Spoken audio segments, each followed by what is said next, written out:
ओम नमः शिवाय। हर हर महादेव।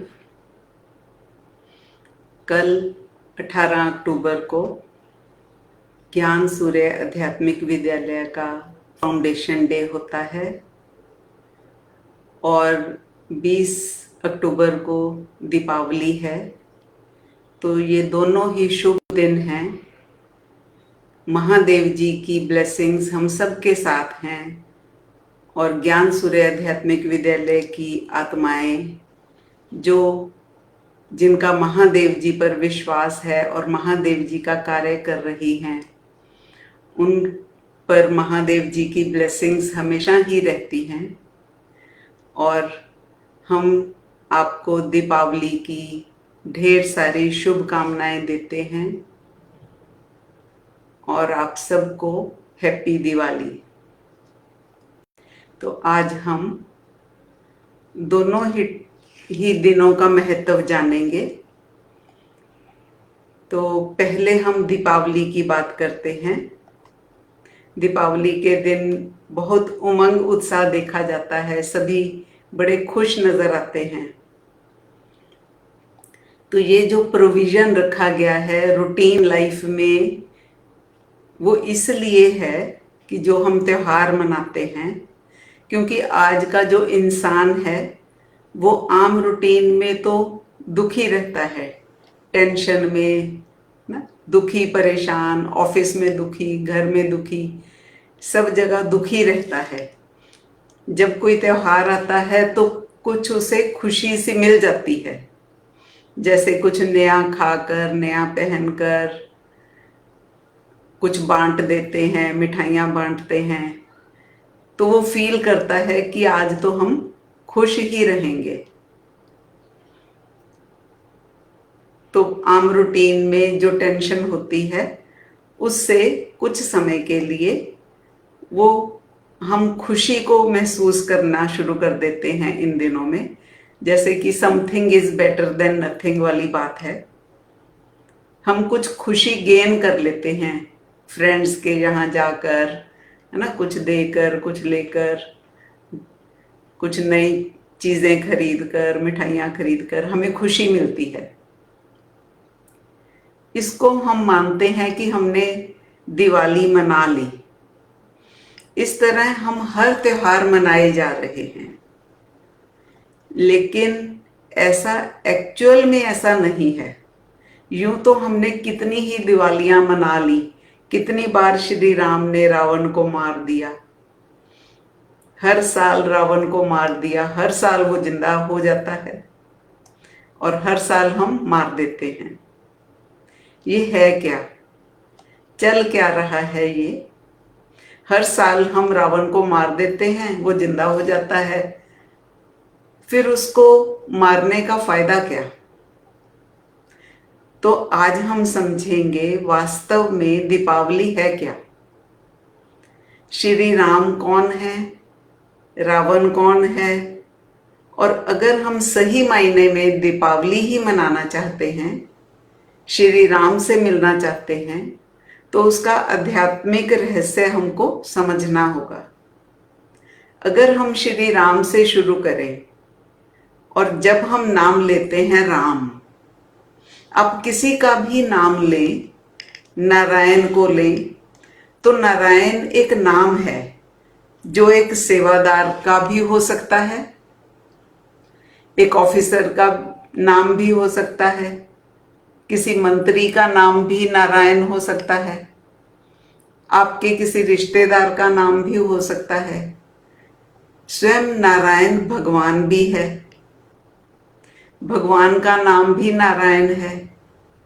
तो नारायण तो अलग अलग हो गए। ठीक इसी तरह राम, जब हम नाम लेंगे श्री राम, अब ये श्री राम है कौन? हमें सिर्फ इतना मालूम है कि त्रेता युग में दशरथ जी हुए थे और उनके 4 पुत्र थे, उनमें से एक श्री राम थे। हमें बस इतना मालूम है। अब वो त्रेता युग की बात थी, वो हो गई बात और चली गई। उस बात का आज के समय के साथ क्या लिंक है, क्या लेना देना उस बात से। हम ऐसे गाथाएं गाते हैं कि श्री राम ने ये किया वो किया, देन व्हाट? उन्होंने तो जो करना था कर दिया, हो गया ना, मार दिया उन्होंने उस वक्त के रावण को।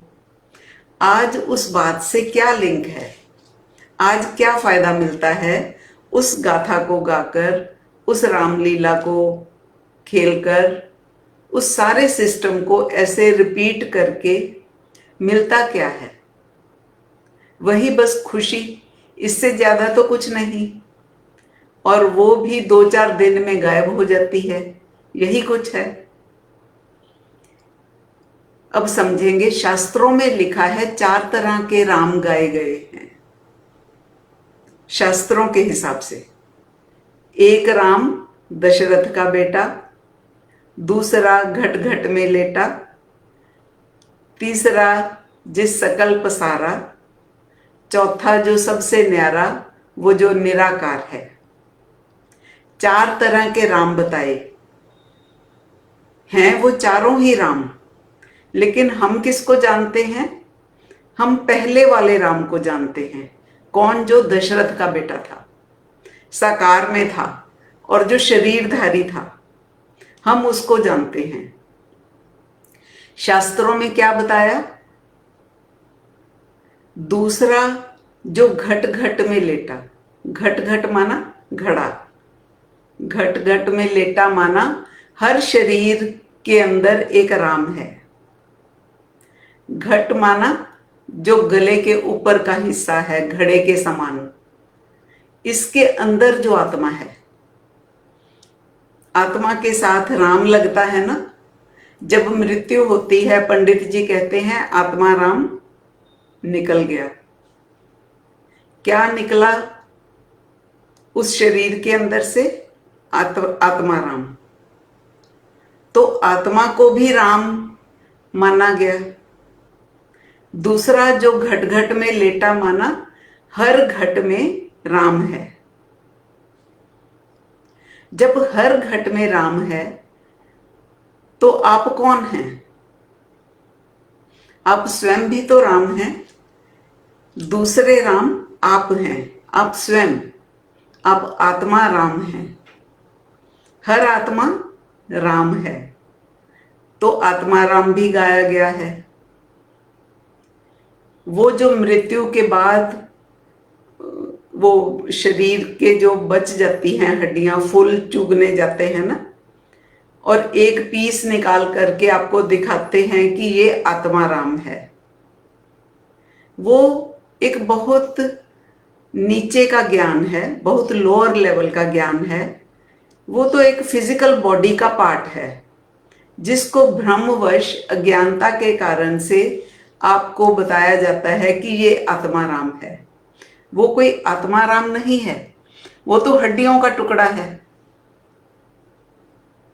इसके प्रति हम जितनी मर्जी आस्था बिठा लें, कुछ नहीं हो सकता। अगर आप सच में जानना चाहें, सच सुनने की अगर हिम्मत है, तो कुछ नहीं है वो। एक्चुअल में तो आत्मा उसमें से निकल गई। जलने के बाद थोड़ी उसमें कोई आत्मा रह गई, वो तो फिजिकल बॉडी का पार्ट है। असल में रियल में जो आत्मा थी, जो आत्मा राम थी, वो तो निकल गई। तो हम सब राम हैं। समझेंगे इस चीज को। फिर रावण कौन है? आज के समय में राम कौन? मैं स्वयं राम हूं। आपको आत्मा का ज्ञान हो गया, आप सब आत्माएं राम हैं। फिर रावण कौन है? हम आत्माओं के अंदर ही रावण है, हमारे अंदर ही रावण है, बाहर कहीं नहीं है। बाहर के रावण को 20 बार मारो, 50 बार मारो, 1000 बार मारो, वो तो खेल है जो आप खेलते रहते हो। हर आत्मा के अंदर में जो बुराई है, जो बुरे संस्कार हैं, वही रावण है। रावण माना, सबसे ज्यादा रावण को किस रूप में जाना जाता है? अहंकारी के रूप में। घमंड था उसके अंदर में, अहंकार का प्रतीक है रावण। सब कुछ मिटा दिया उसने, सब कुछ गवा दिया, लेकिन माना नहीं। हमारे अंदर जो अहंकार है, हम सब में है ना, वो रावण का ही तो रूप है, वो रावण का ही तो अंश है। हमारे अंदर अगर अहंकार है तो वो रावण ही है, रावण का ही रूप है।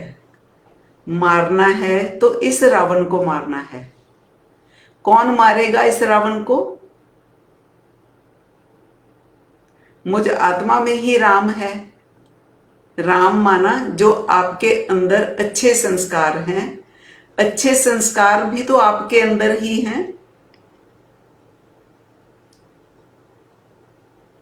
तो राम ही मारेगा रावण को। राम और रावण का भेद के है क्या? राम माना पॉजिटिव साइड, रावण माना नेगेटिव साइड। तो दोनों ही चीजें आपके अंदर हैं, पॉजिटिव भी है, नेगेटिव भी है। जो पॉजिटिव है वो राम है, जो नेगेटिव है वो रावण है, और दोनों ही आपके अंदर है। अब रावण को बड़ा बड़ा दिखाते हैं, कितना बड़ा, कितने फुट का पता नहीं, वो रावण का पुतला बनाते हैं, और राम छोटा सा है, जो साधारण इंसान है और जमीन पर खड़ा है। राम तो छोटा है। इसी तरह से आपके अंदर जो अच्छाई है, जो पॉजिटिविटी है, वो बहुत छोटी है, थोड़ी सी है, राम की तरह जमीन पर खड़ी है भी या नहीं पता नहीं। रावण जो है वो बहुत बड़ा है। ये स्थिति है ना आज की। तो हमने आज की स्थिति को समझना है। त्रेता युग की स्थिति से कुछ लेना देना नहीं है, वो हो गया। रावण माना अहंकार, और उसका भाई था कुंभकर्ण, उसको भी मारते हैं ना। तो कुंभकर्ण भी आपके अंदर ही है। कौन है कुंभकर्ण? अहंकार है रावण। कुंभकर्ण सोया रहता था ना, सोया रहता था और कभी कभी जागता था, और जब वो जागता था तो तबाही ला देता था। जब वह जागता था तो उसे कुछ नहीं पता था वो क्या कर रहा है, बस उठते ही उसका काम था, जो उसके सामने आता था उसको मार देना है। कब जाग जाए, कब उठ जाए, पता नहीं। तो कुंभकर्ण किसका प्रतीक है? काम वासना का। हम सब के अंदर काम वासना है ना, वही कुंभकर्ण है, जो पता नहीं कब जाग जाए, और जब जागेगा तो तबाही ला देगा। ये विकार जो काम, क्रोध, लोभ, मोह, अहंकार विकार है ना, उन्हीं में से है काम वासना। अहंकार जो स्वयं रावण का प्रतीक है, और काम वासना, काम जो है वो कुंभकर्ण का प्रतीक है, जो सोया रहता है, पता नहीं कब जाग जाए। जैसे हम देखते हैं कई बाबा जो जो इस विकार के कारण गिरावट में आए ना, कई बाबा लोग जिनको फिर जेल हुई, तो किसी बाबा का कब जाग गया पता नहीं। सुप्त अवस्था में था ना, उनके अंदर सोया हुआ था, सोया था तो जागा ना। तो काम ही कुंभकर्ण है, इसे मारना है। और कौन है पावरफुल रावण की सेना में? मेघनाथ, जो इंद्रजीत था, सब कुछ जीत लिया उसने। तो कौन है कुंभकर्ण? क्रोध। कुंभकर्ण तो काम वासना का प्रतीक है, और मेघनाथ क्रोध है, क्रोध का प्रतीक है, जो रावण का बच्चा था। रावण का बेटा था मेघनाथ। अहंकार रावण का प्रतीक है और क्रोध मेघनाथ का प्रतीक है। अहंकार का बेटा है क्रोध। क्रोध भी कम नहीं, कम तो नहीं है ना, पावरफुल है, राक्षस है। तो अहंकार है रावण, काम है कुंभकर्ण और क्रोध है मेघनाथ। लगते हैं ना राक्षस। फिर उसके बाद छोटे राक्षस जो हैं लोभ मोह ईर्ष्या राग द्वेष।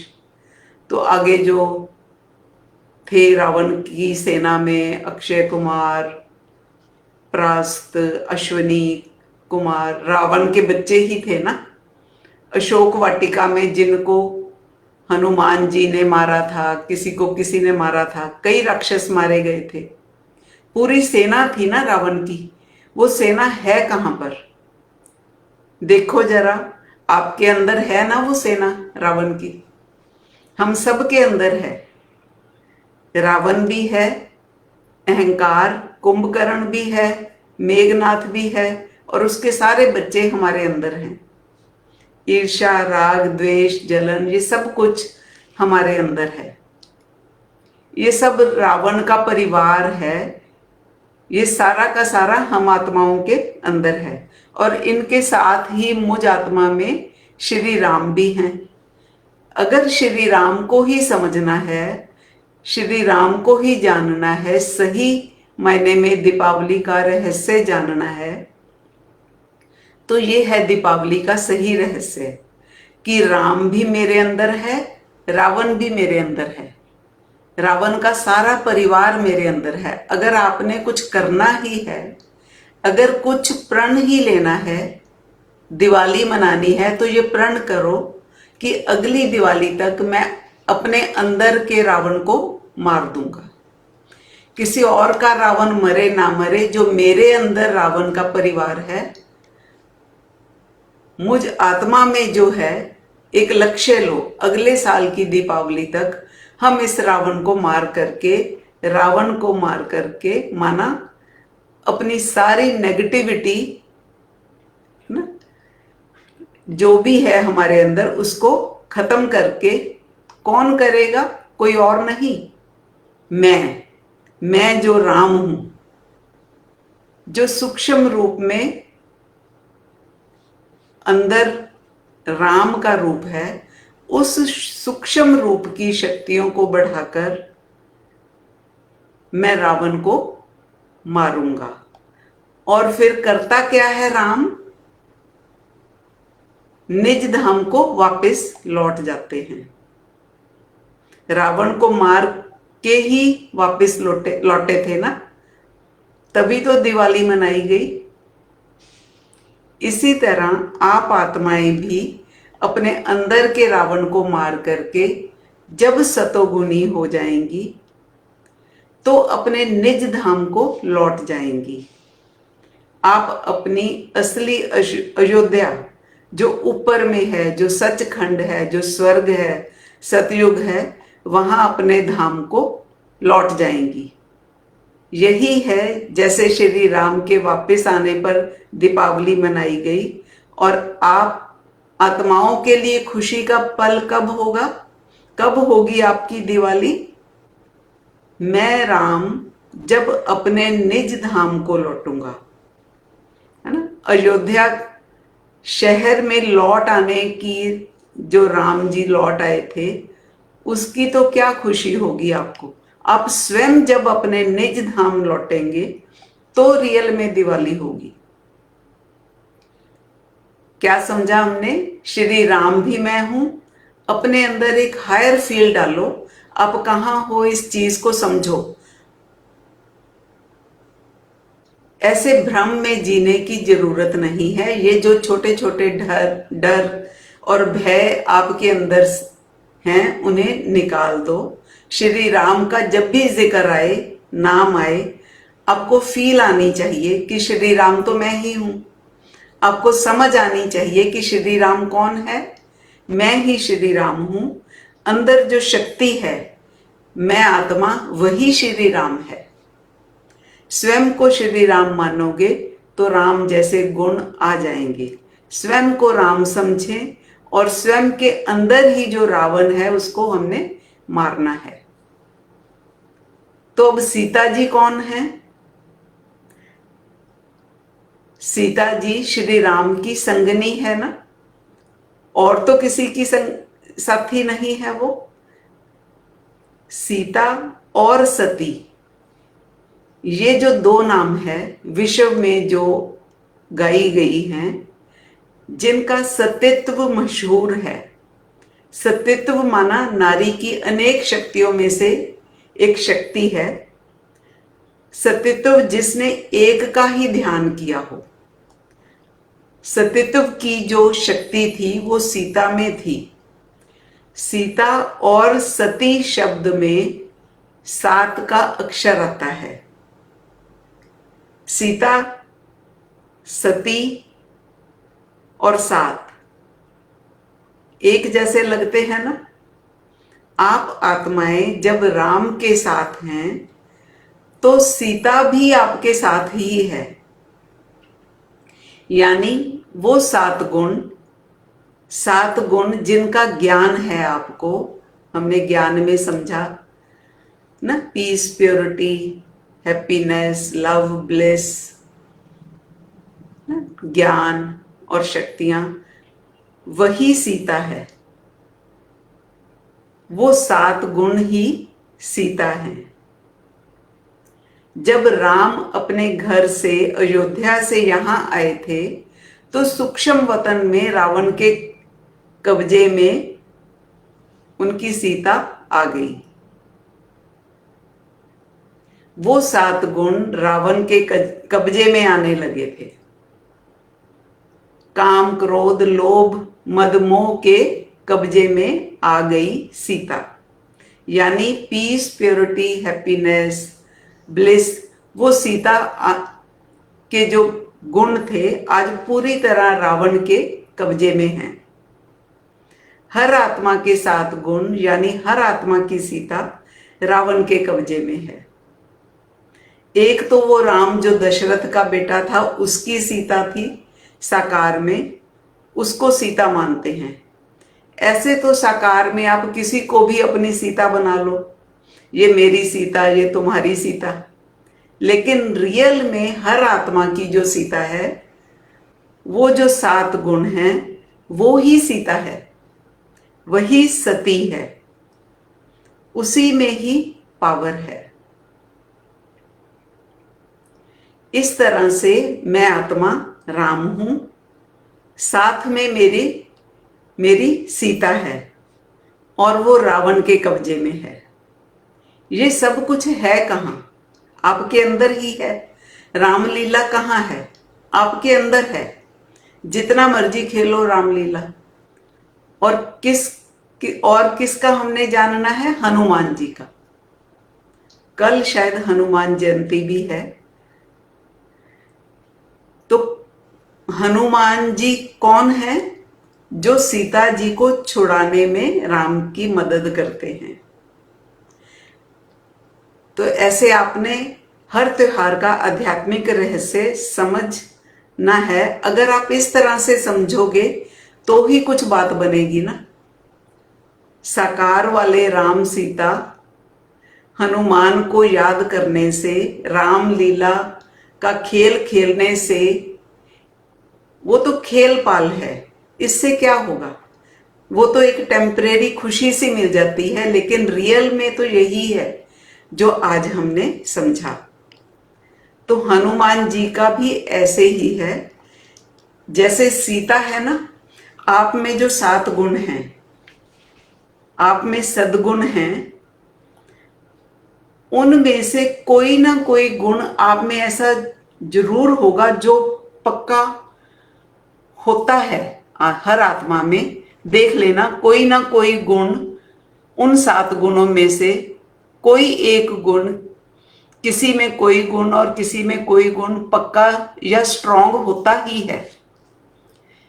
वही हनुमान है, वही आपको पार लगाएगा। जैसे राजा हरिश्चंद्र, उनमें सिर्फ एक गुण था ना, सत्यता का, जो उसमें प्रबल था, सत्य बोलने का गुण, वो ही उसका हनुमान था। उसी ने उसको पार लगा दिया। उसके जीवन में जितने भी कष्ट आए, उसने उसे पार लगा दिया। सत्य बोलने की शक्ति थी उसमें। जो भी आप में गुण है, उसको आपने पहचानना है, अपनी शक्तियों को खुद ही जानना है, पहचानना है कि वो क्या है। खुद को एहसास होना चाहिए उस शक्ति के आधार पर। वो शक्ति हनुमान की तरह आपका साथ देगी, हमारा अपना ही साथ देगी। सीता जी को रावण के कब्जे से छुड़ाने में साथ देगी। वो जो स्ट्रॉन्ग पॉइंट है ना आपके अंदर, सीता जी के गुण जो आपके अंदर हैं और जो अब रावण के कब्जे में है, उनको छुड़ाने में साथ देगी वो शक्ति। तो वो हनुमान की तरह है। हनुमान जी हो गए, वो भी हमारे अंदर ही है।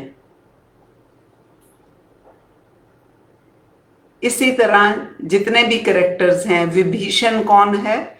जो हमारी इनर वॉइस होती है, उसको हम विभीषण बोल सकते हैं। आपके अंदर में एक थॉट हमेशा आएगा कि ये ठीक नहीं है, उस आवाज को विभीषण कह सकते हैं, जो हमेशा आपको रोकती है वो आवाज कि गलत है, नहीं करो। और रावण माना अहंकार, वो उसको दबा देता है। जैसे रावण ने विभीषण को टांग मार दी थी ना कि निकलो बाहर यहां से। लक्ष्मण का भी जानेंगे। लक्ष्मण के कैरेक्टर में आप देखेंगे कि वो दृढ़ निश्चयी था, हठी था। चाहे उसको समझ इतनी ज्यादा नहीं थी। आप देखिए, आप सब में भी ऐसा कुछ है। राम के साथ ही था ना लक्ष्मण, कि आप में भी वो है, वो जो आपका संस्कार है, जिसके कारण से आप कुछ भी करते हैं। एक जिद वाला संस्कार होता है ना, वो कई बार अच्छा भी होता है और कई बार अच्छा नहीं भी होता। जो आपको अच्छा लगता है ना, वो आप करके ही रहते हो, वो आपका साथी भी होता है। लक्ष्मण भी कभी कभी राम की फेवर में जाता था, राम के अनुसार चलता था, कभी कभी नहीं भी चलता था। एक ही बार वो राम के अनुसार नहीं चला।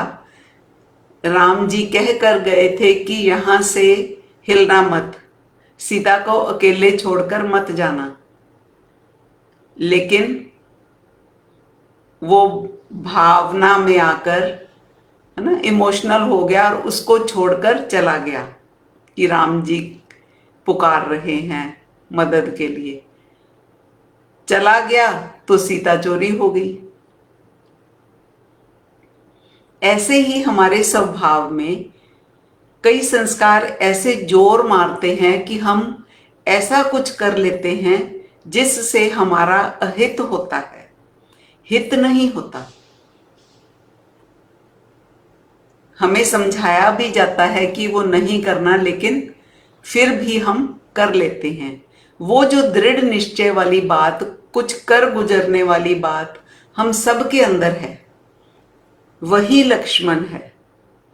कहीं कहीं तो आप बिल्कुल कोमल हृदय वाले हो जाते हो कि जिसने जो बोला वैसा ही कर देते हो, सब कुछ बर्दाश्त भी कर लेते हो। तो वहां तो आप राम के अनुसार चल रहे होते हो, जो कि आज्ञाकारी है। बहुतों के जीवन में ऐसा एक एंड पॉइंट होता है ना कि वो आज्ञाकारी होते हैं, सब में नहीं होता। कि जहां उनका एक एंड आ जाता है कि फिर उसके आगे उनका थॉट सिस्टम नहीं चलता। जैसा उनको बताया जाता है उनके गुरु द्वारा या बड़ों के द्वारा, वो वैसा ही करते हैं। वो इतने आज्ञाकारी होते हैं कि जो आज्ञा हो गई फिर उसके अलावा कुछ नहीं करते। ऐसा होता है ना, वो आज्ञाकारी स्थिति है ना, श्री राम के जैसे आज्ञाकारी स्थिति श्री राम के जैसी है वो स्टेज, समर्पण भाव। तो आपका मेन लक्ष्य रहेगा कि अपनी सीता को, अपने 7 गुणों को रावण से कैसे छुड़ाना है। इस लक्ष्य को साधने के लिए अपने मन को मजबूत करना है, माना दृढ़ निश्चय करना है। यही है लक्ष्मण का प्रतीक।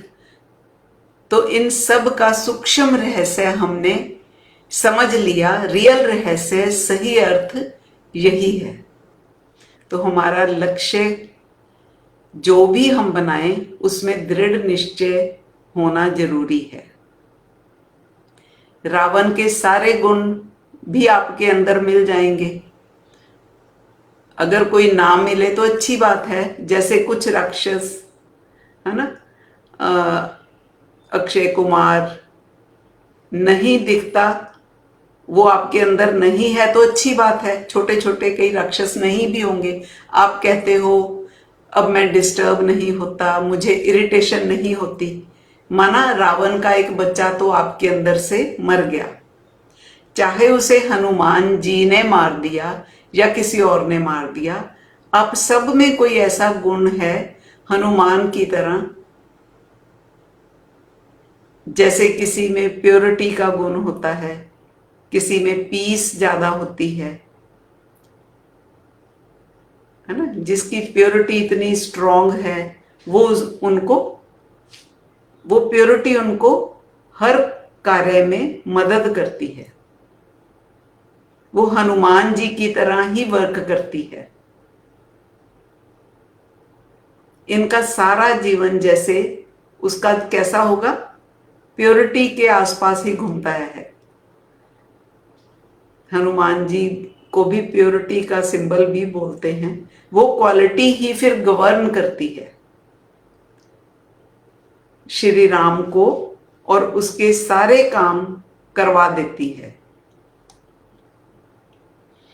आपको ये ध्यान रखना होगा, इन सारे पात्रों के बीच में राम, लक्ष्मण, हनुमान, सुग्रीव, बाली जितने भी हैं, इन सब का मिल करके एक ही लक्ष्य था, सीता जी को रावण की कैद से छुड़ाना। ये भी ख्याल रखना है, पात्रों में नहीं उलझना। इन सब का लक्ष्य क्या था कि सीता जी को राम की कैद से छुड़ाना है। तो रोल्स में ही नहीं उलझना। ये तो समझने के लिए हैं, क्योंकि हम दीपावली मनाते हैं तो ये सारे कैरेक्टर्स हमें याद आते हैं। आपको स्वयं ऑल माइटी अथॉरिटी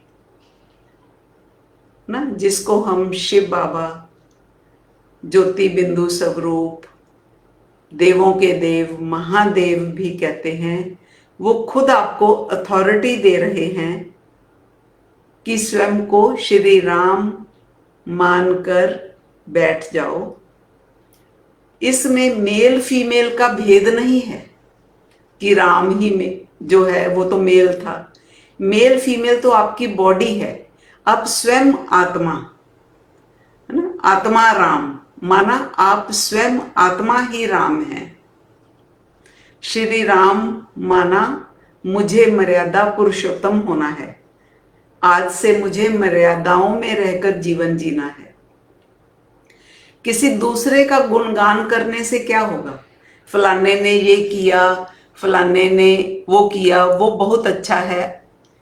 हमने तो अपने बारे में बात करनी है ना। तो अपने अंदर ये फील ले कि मैं ही श्री राम हूं और मेरी ही सीता रावण के कब्जे में है। आज हमने आपको श्री राम से मिला दिया ना। दीपावली पर लोग श्री राम को याद करते हैं ना, तो साक्षात आज आपने राम से ही आत्मा ने राम से मिलन कर लिया। श्री राम आप स्वयं ही हैं। जैसे कहते हैं ना, आप पे ही पूज्य आप पे ही पुजारी। कई बार दादा भी पोते के रूप में दोबारा जन्म ले लेते हैं ना उसी घर में। तो आप ही दादा था, आप ही पोता हो गया, ऐसे हो सकता है ना। इसी तरह राम कोई और नहीं, त्रेता में आए, आकर चले गए। ये जो आध्यात्मिक रहस्य समझा, राम का, रावण का, सीता जी का, हनुमान जी का, जब ये समझ आ गया आपको, तो ये वास्तव में आपके अंदर परिवर्तन ला पाएंगे और आपके जीवन में खुशी लाएगी। ये समझ, जो चीज मैंने सूक्ष्म में अंदर में समझ ली, वो हमारे व्यवहार में आनी चाहिए। सिर्फ स्वयं को श्री राम कहने से नहीं होगा। यही मर्यादा है। मर्यादा पुरुषोत्तम माना, मुख से बोलने की जरूरत नहीं है। खुशबू जो है ना, उसे फैलाना नहीं पड़ता, वो अपने आप फैल जाती है। दिव्य गुणों की खुशबू, खुशबू आपके अंदर है। जो प्योरिटी है, प्रेम है, विश्वास है, वो आपके व्यवहार में नजर आएगा। उसे बोलने की जरूरत नहीं होती।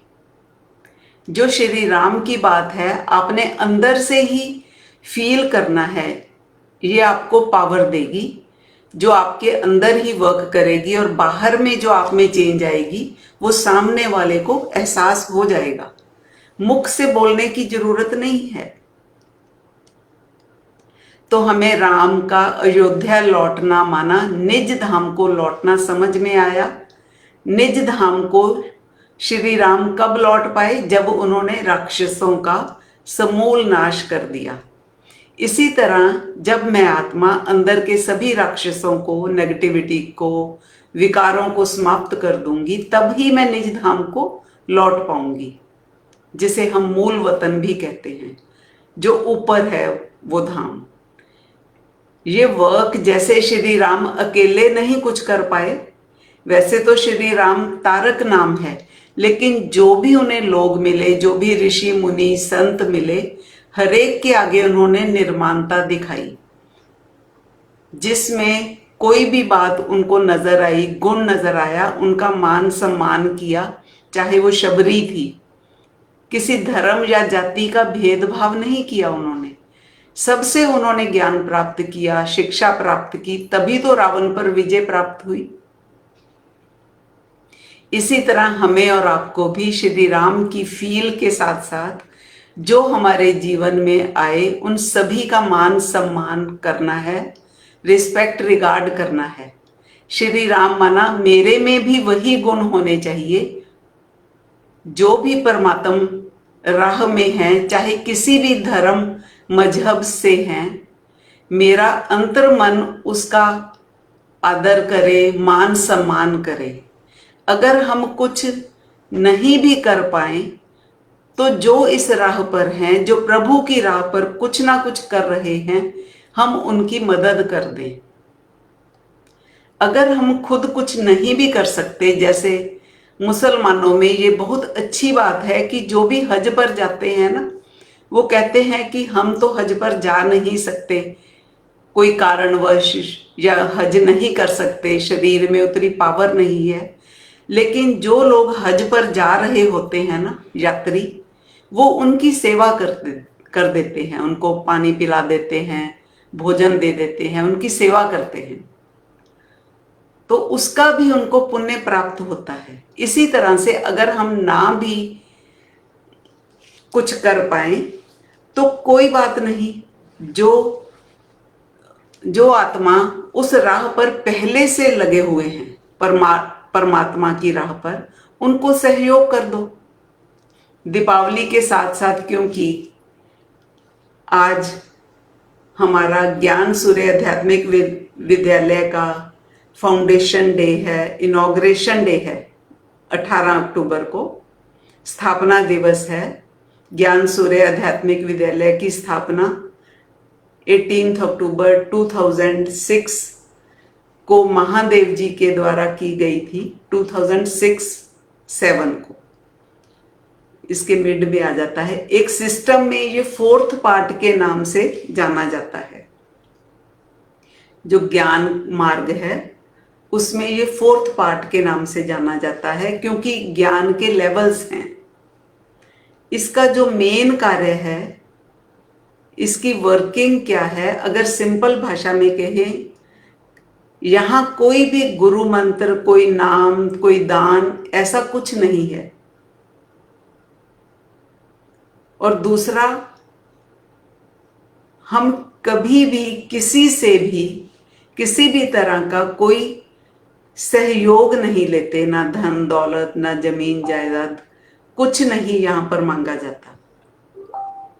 सबसे पहला वर्क जो हमारा है, हम देखते हैं कि दुनिया में आजकल सभी लोग दुखी परेशान तो हैं ना, तो हमारा ये वर्क रहता है कि जितना भी हम उनको ज्ञान योग सिखा सकें, उनको ही कुछ फायदा दे सकें, ताकि उनको शांति मिले। ये परमार्थ का कार्य हम करते हैं, चाहे कोई कहाँ से भी हो, चाहे वो गृहस्थी है, किसी भी धर्म से है, किसी भी संस्था से है। यहाँ पर किसी से भी कोई भेदभाव नहीं किया जाता, किसी को कोई बंधन में भी नहीं बांधा जाता।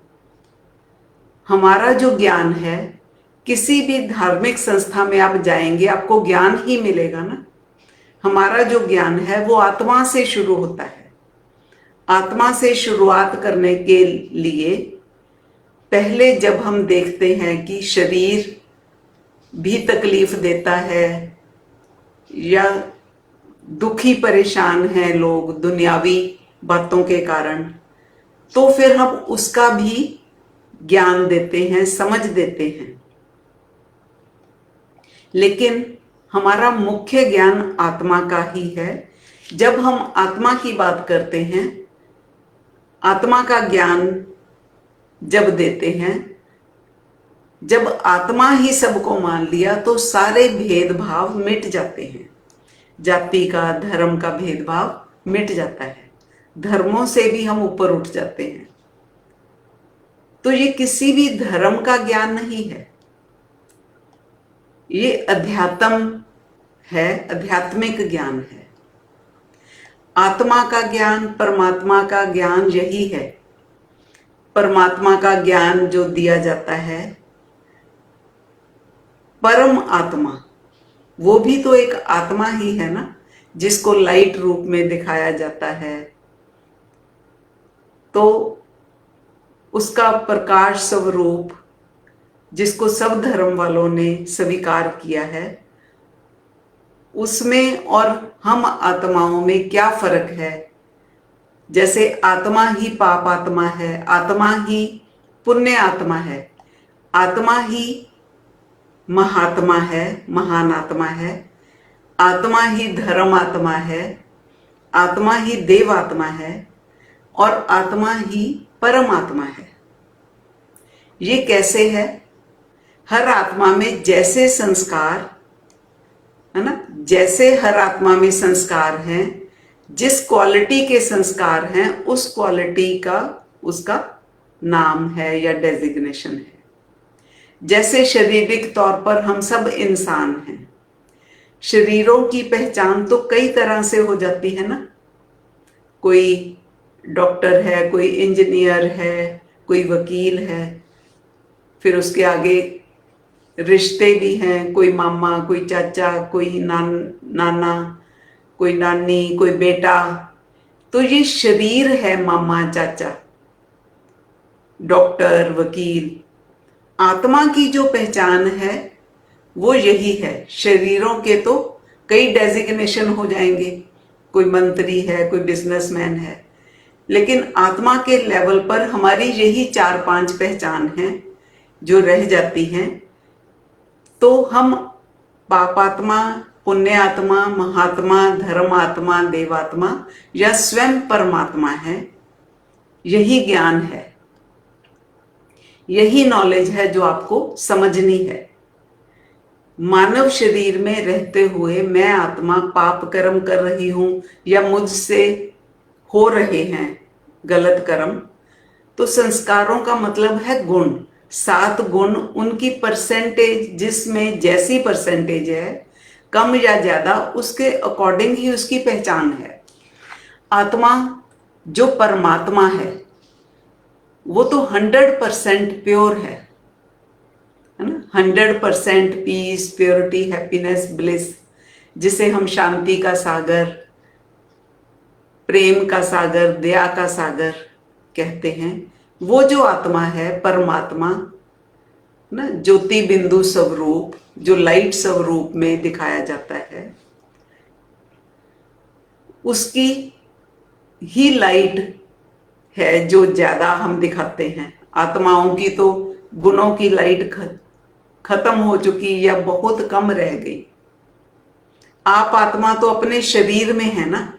हमारे में कोई पुण्य आत्मा हो सकता है, कोई पाप आत्मा हो सकता है, कोई धर्मात्मा, कोई देव आत्मा हो सकता है, लेकिन हम परमात्मा तो नहीं कह सकते किसी को, हो ही नहीं सकता, क्योंकि परमात्मा की पहचान बता दी कि वो 100% प्योर है। तो 100% तो प्योर कोई है ही नहीं, तो परमात्मा यहां नहीं है, फिर परमात्मा है कहां?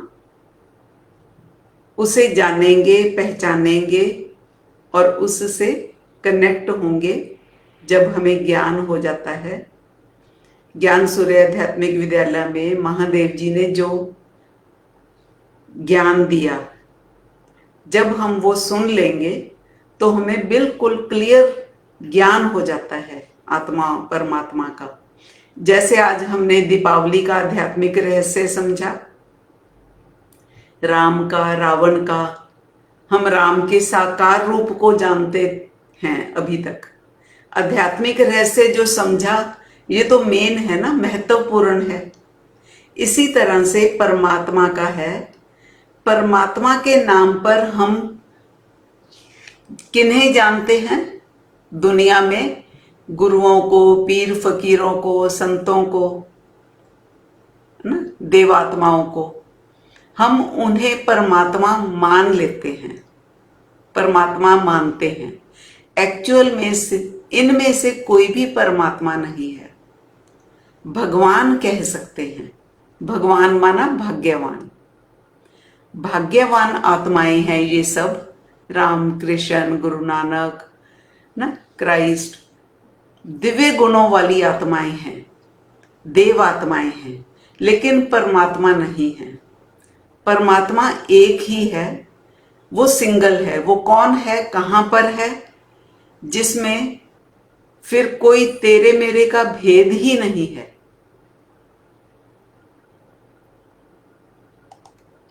एक हमारा काम ये है कि कोई भी अगर वो ज्ञान सुनेगा, मेडिटेशन करेगा, तो उससे उनको फायदा होगा, अपने अपने घरों में उनको शांति मिलेगी, खुद को कंट्रोल करने में फायदा होगा, उनका थॉट सिस्टम शांत होगा।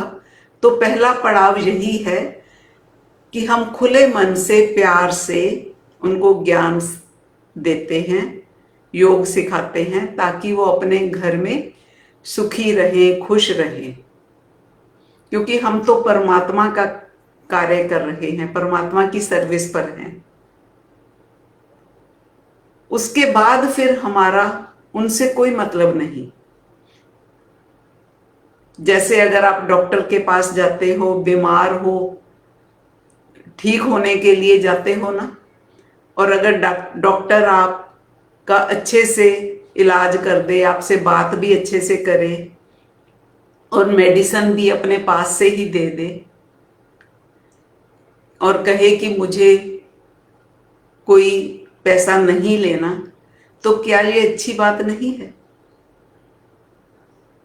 आपका इलाज हो गया, बस वहीं तक हमारा फिर संबंध है। इसी तरह से है वो योग, जो योग, ध्यान, मेडिटेशन दुनिया के अंदर है ना, ज्ञान तो सभी देते हैं, लेकिन हम प्योर आत्मा का ज्ञान देते हैं।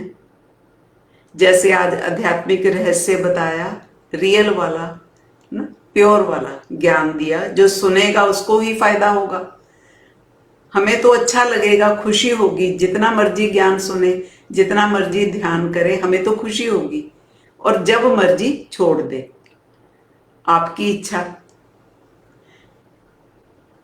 और दूसरी स्टेज यह रहेगी, पहली तो यही कि आपका जीवन सुखी हो जाएगा। दूसरी स्टेज ये रहेगी कि अगर आपको ऐसे लगता है कि हम कोई अच्छा काम कर रहे हैं और आपको फायदा हो रहा है, तो फिर ये बात आप दूसरों को भी बता सकते हैं। ये सेवा हो जाएगी आपकी। हम ये कहते हैं, अगर आपको विश्वास है तो सेवा करें, अपनी भी सेवा करें और दूसरों की भी सेवा करें। फिर वो चाहे कोई भी हो, चाहे बीके हो, चाहे फर्स्ट पार्ट से हो, चाहे सेकंड पार्ट से हो, चाहे थर्ड पार्ट से हो, चाहे किसी भी संस्था से हो, चाहे भक्ति मार्ग से हो, कोई भी आए, हमारे लिए किसी भी तरह का कोई भेदभाव नहीं और कोई हम बंधन नहीं डालते किसी पर भी। ये दूसरी स्टेज होगी। तीसरी बात है, तीसरी स्टेज है, जब आप इस ज्ञान को अच्छी तरह से समझ लेते हैं, जिनको ये बात समझ आ जाती है कि यही सत्य है, तो वो लोगों को तो बताते ही हैं, परमार्थ तो करते हैं, लेकिन उनके मन में एक इसके आगे की इच्छा जागृत होती है। वो हमें कहते हैं कि हमें भी आपके साथ सहयोग करना है, तो फिर वो हमारे वर्क में सहयोगी हो सकते हैं। उससे पहले हम अपने वर्क में किसी को सहयोगी नहीं बनाते। जब तक उनको खुद को फायदा ना हो, खुद को यकीन ना आ जाए, उनके जीवन में कुछ प्राप्ति ना हो, तब तक हम उन्हें अपने साथ नहीं जोड़ते। यही कारण है कि इतने वर्षों में हमारे साथ बहुत थोड़ी आत्माएं ही जुड़ी हैं, हमारे ज्यादा संगी साथी नहीं हैं, हम अलाउ ही नहीं करते।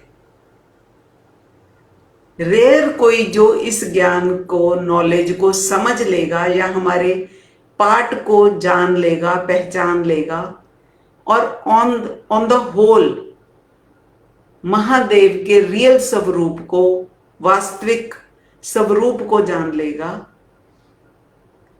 तो हम उसका साथ तो जरूर लेंगे।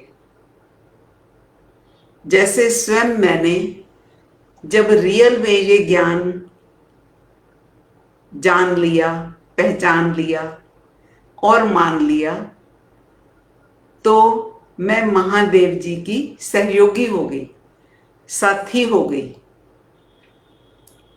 मुझे महादेव जी ने फिर इस संस्था का चेयरपर्सन बना दिया और तब से मैं स्व इच्छा से ज्ञान सूर्य आध्यात्मिक विद्यालय में परमात्म कार्य में लगी हुई हूँ और तन मन धन से सेवा कर रही हूँ, जिस कारण से दूसरों का जीवन भी सुधर रहा है और इस तरह बाबा का कार्य चल रहा है। मैंने अपने जीवन में बाबा के कार्य को प्रायोरिटी पर रखा हुआ है। गृहस्थ में रहते हुए गृहस्थ की बहुत जिम्मेदारियां होती हैं, लेकिन मेरे लिए बाबा का कार्य टॉप पर रहता है, प्रायोरिटी पर रहता है, क्योंकि बाकी जो दुनियावी काम हैं, जो रिश्ते नाते हैं, वो तो टेम्परेरी हैं। यही एक कार्य है जिसके लिए हमने ये जन्म लिया है, इस धरती पर आए हैं, तो वो कार्य तो करना ही है। तो ये हमारी सोच पर डिपेंड करता है कि हम किस कार्य को महत्व देते हैं। ये जीवन वैसे तो गुजर ही जाना है, सबका गुजर जाना है, आपका भी और हमारा भी। कोशिश करें जिस पर्पस के लिए ये मनुष्य जीवन मिला, वो पर्पस हम पूरा करें वो ये है कि हर आत्मा को अपना हिसाब किताब चुकता करना है। माना अपने ही अंदर जो नेगेटिव और पॉजिटिव साइड हैं वो वाला हिसाब किताब आपको चुकतू करना है। नेगेटिव साइड माना रावण वाली साइड, उसको 0 लेवल पर करना है।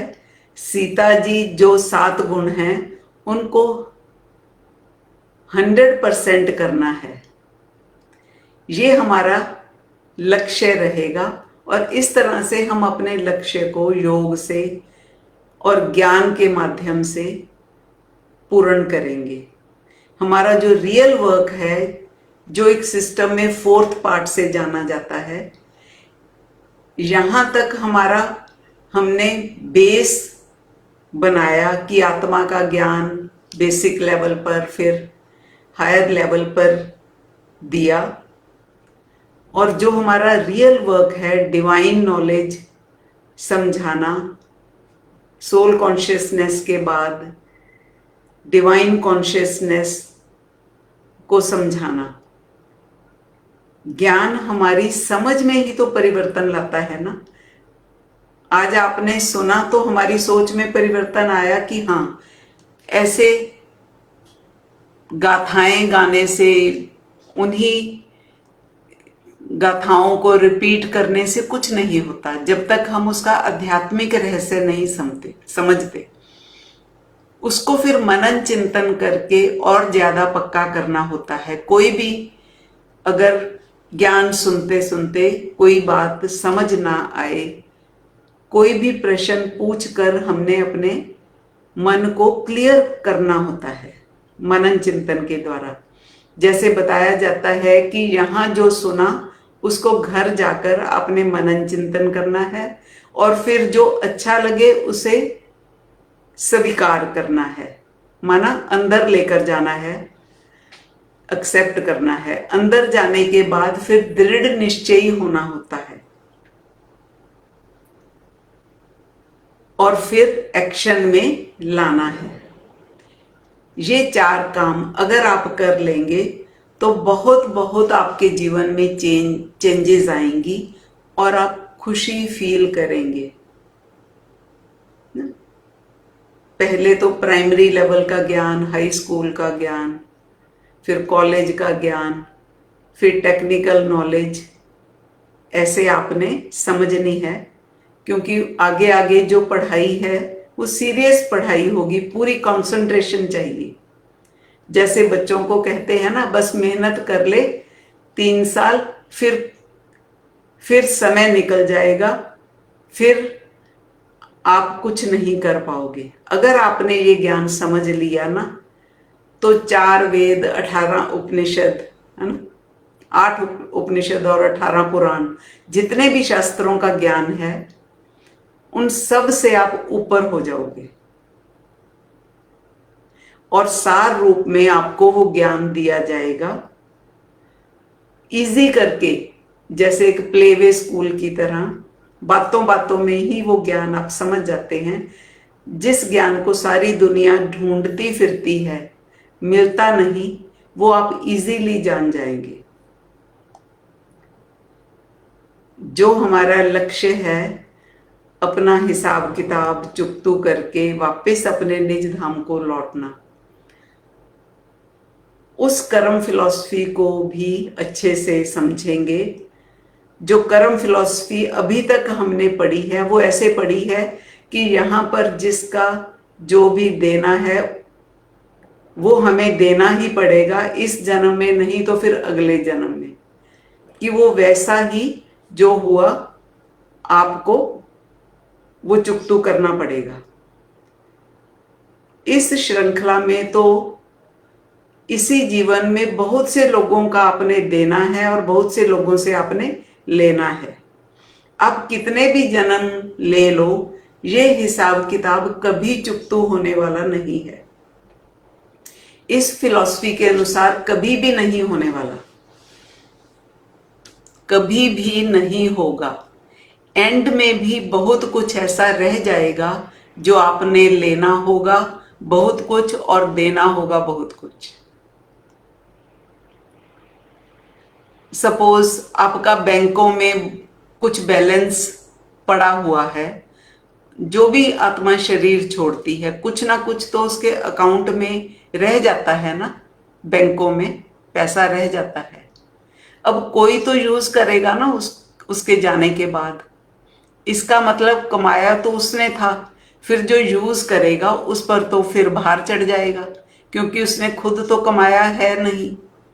उसने अगर बांट भी दिया अपने बच्चों में, फिर बच्चों का अपने हक अधिकार का तो है नहीं। अगर वो वॉलंटरी भी दे रहा है किसी को, बच्चों को 50-50 लाख रुपया, फिर तो उनको भी देना पड़ेगा और उसको भी लेने के लिए वापस आना पड़ेगा। उसको देंगे तभी तो उनका हिसाब किताब चुकतू होगा। वो तो देकर चला गया और हर कोई ऐसे बांट कर चला जाता है, तो फिर उसको लेने भी आना पड़ेगा और उनको देना भी पड़ेगा। ऐसे तो कभी भी हिसाब किताब पूरा नहीं हो सकता। हर इंसान बहुतों से एंड टाइम में भी दुखी होकर मरता है। बहुतों से ऐसी फील आती है कि इसने मेरे साथ ऐसे किया है ना, ऐसे धोखा किया। अंत समय में भी आप किसी बुजुर्ग के पास बैठ जाओ, वो अपनी लाइफ की ऐसी ऐसी हिस्ट्री बताता है, मैंने फलाने के लिए इतना कुछ किया, पैसा खर्च किया, मैंने परिवार के इतने लोगों का इतना कुछ किया। फिर अब वो उनसे वापस भी तो लेगा ना। तो ऐसे बहुत कुछ रह जाता है जो आपको फील आती है बाद में। तो वो लेगा कैसे उनसे और कैसे वो देंगे? ये जो कर्म फिलॉसफी है ये बहुत उलझन वाली है। अब क्या पता अगले जन्म में वो लोग उसको मिलेंगे या नहीं मिलेंगे। हो सकता है वो आत्मा अगले जन्म में किसी और कंट्री में चली जाए। तो ये उलझा पड़ा है इंसान। पंडित जी के पास जाते हैं, पंडित जी बता देते हैं कि ये जो आपके जीवन में दुख आया ये आपके पिछले किसी कर्म का फल है। किस कर्म का फल है ये उसको भी पता नहीं, एग्जैक्ट तो किसी को पता नहीं। इसीलिए यहां पर ये अज्ञान रूपी अंधकार जो है, इस सृष्टि पर उसको दूर करने के लिए फिर लास्ट में परमात्मा का रोल प्ले होता है। अब वो समय आया जो आप हर चीज को सही तरीके से समझेंगे। ऐसे तो किसी भी आत्मा को ये फील आएगी ही नहीं कभी। जब भी कुछ होता है आपके जीवन में, आप कहते हो मेरा तो कार्मिक अकाउंट है, पेंडिंग था, चुकता हो गया, ऐसे फील आती है क्या? न्यूट्रल तो हुआ नहीं किसी का। क्या न्यूट्रल हुआ किसी का? आपने किसी को बुरा नहीं बोला हो, या आपने किसी से कुछ नहीं लिया, या कोई आपसे दुखी परेशान नहीं है।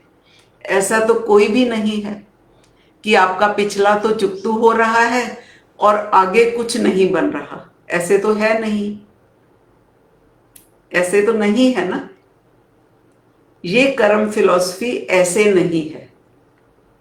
अब आपने समझ में परिवर्तन करना है। ज्ञान माना क्या? अब आप यहां पर आए हैं, अपने 2-3 काम यहां पर करने हैं। एक तो आपने अपनी समझ में परिवर्तन करना है। कर्म फिलॉसफी ऐसे नहीं होती। कोई भी पंडित बता दे, एंड टाइम पर कोई भी अच्छे से अच्छा एस्ट्रोलॉजर ले आओ और उसको बताओ कि अभी इसके प्राण छूटने वाले हैं, इसका अकाउंट बता दो,